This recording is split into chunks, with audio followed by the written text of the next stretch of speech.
Hey everyone, welcome to the video effects breakdown for Minecraft is Intense. We're going to be doing these on Wednesdays or some variation of behind the scenes videos depending on what footage we have available. So sometimes it will be behind the scenes from production or video effects breakdowns like this one or outtakes. Sometimes combinations of all three, sometimes none of them. It will just kind of depend on what we were able to collect while filming for that week. But for this week, I'm just going to be going through some of the shots from the Minecraft video and just kind of going over how I did them. It's not an After Effects tutorial, so I'm not going to go into too much detail, but I'll just kind of go through and break down what we did for each scene. So first, we have the wall burst here.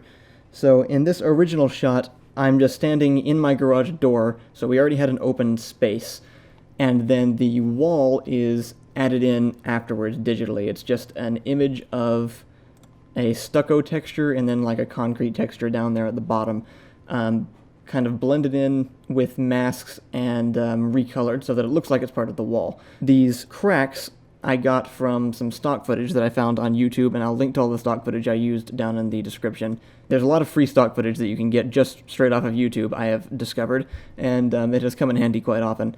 And then once the crack's complete, I replace it with this footage from the Action Essentials pack from videocopilot.com. You can buy it for, I think it's about $100 for the whole pack, and it comes with fire effects, explosions, gunfire, and then a few debris effects, including this one, which is just a wall exploding. So I set up the shot ahead of time to make sure that I could use this specific effect, change the color the same way I did with the still frame of the wall, and just kind of let it play out. And then I also had to add some fake walls to the edges once the wall broke away, because there was like a frame there made out of white wood. The lava bucket was pretty easy. It's just me holding a bucket, and then I tracked in some stock footage of lava bubbling, made it glow, added a yellow solid and blurred it so that it had this halo glow around it, and then used some more Video Copilot footage around my hands for the smoke coming off. The rain was just an After Effects preset effect called rain, I think. It's just, yeah, CC rain, and I just adjusted the settings so that it looked, semi-realistic. I think it turned out pretty well. It's again, preset effect, but it got the point across. The main idea with this entire video was that everything was so over-the-top ridiculous that it should look intentionally cheesy, which was good, because I'm not sure I could have really made most of these things look realistic if I had wanted to. Case in point, the sheep punch was probably my favorite one. It consists of stock footage of this sheep, which I cut out, recolored, and kind of blended into the scene. And then right when I punch it, the sheep layer is replaced by, I think, 4 different main layers. First, we have the sheep that is flying away from the punch, and right here it's blurred out significantly because we have the motion blur turned on, so you can't tell what it looks like. If we were to turn that off, you can see that it's actually this horrible abomination that I created by going into Photoshop and cutting around it and trimming down all of the wool so that it looked like it was the right shape that it would have without the wool on, and then recolored it so that it was darker like its head. With the motion blur on, it just looks like that shape of the sheep flying away, and you can't really tell that it doesn't look exactly right.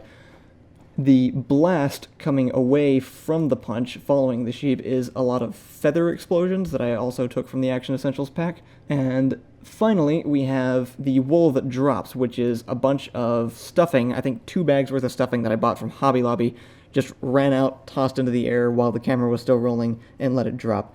And then I cut around that and blended it in with the footage of me actually throwing the punch.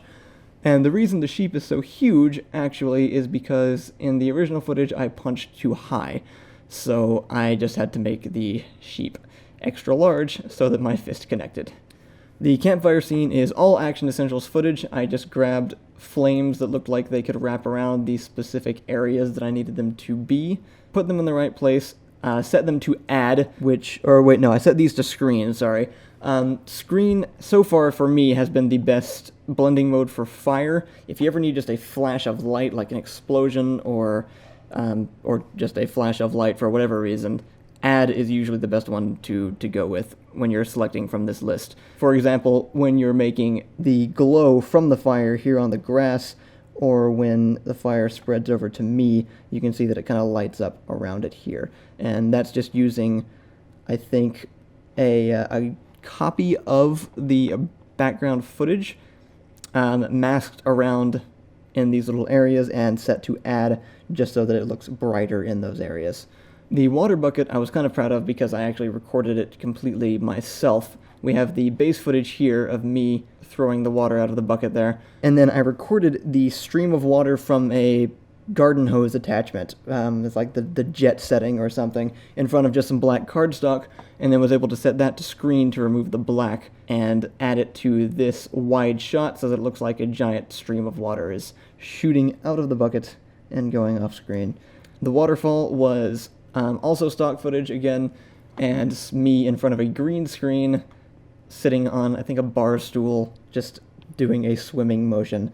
And I cut myself out of the green screen, put it on the waterfall, animated myself going up, and in this shot and in the boat shot I used the same method for the water spray, which is some Action Essentials pack footage of, I think, smoke and actually sparks, and I just made them both white, layered some multiple copies on top of each other to make it more opaque, and then had it just I think tracked, or yeah, it was parented to the moving object, which is me in the boat, so that it follows along, and then you get kind of that that ocean spray look, and it works from a distance.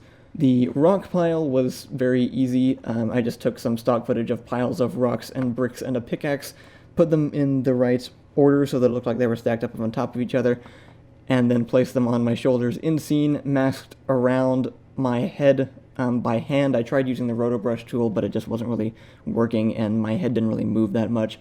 And then I also tracked it onto myself, just movement and not rotation, so it just kind of follows me around as I bop around a little bit. And then we have the rock vomit scene, which is just a particle effect. I think I used Particle Playground or Particle World, one of those two. Particle World. CC Particle World is the effect. It lets you track, or not track, it lets you replace the particle with an image of your choice. And so I just brought in an image of a rock from, I think it's from the same Rockpile image that I used, and set all of the effects right. And then with force motion blur applied to it, we have a fairly believable stream of rocks just kind of generating near my mouth and shooting off towards and past the camera there. And then finally we have the scene where I'm jumping off of the roof here. This is just another green screen shot where I jumped into the air, and then in After Effects, when I jump up, I move myself kind of up and over away from the roof, and then spread out the frames of me dropping as it goes back down. Since I dropped behind the roof there were few enough frames that you can't really tell that it basically becomes a still image before I finish passing out of the shot. Then when it changes angles here, I did another jump outside, cut out one frame of that jump, animated it dropping down and applied a motion blur, and then added that on top of the shot where I started off the bottom of the frame, and then I get up and complete my motion here. So yeah, if you haven't seen the Minecraft video yet, go check that out. We released that on Monday. I'll have a link to it at the end of this video. And then this Friday we will have a comment response video, and then our next video next week. So we will see you then.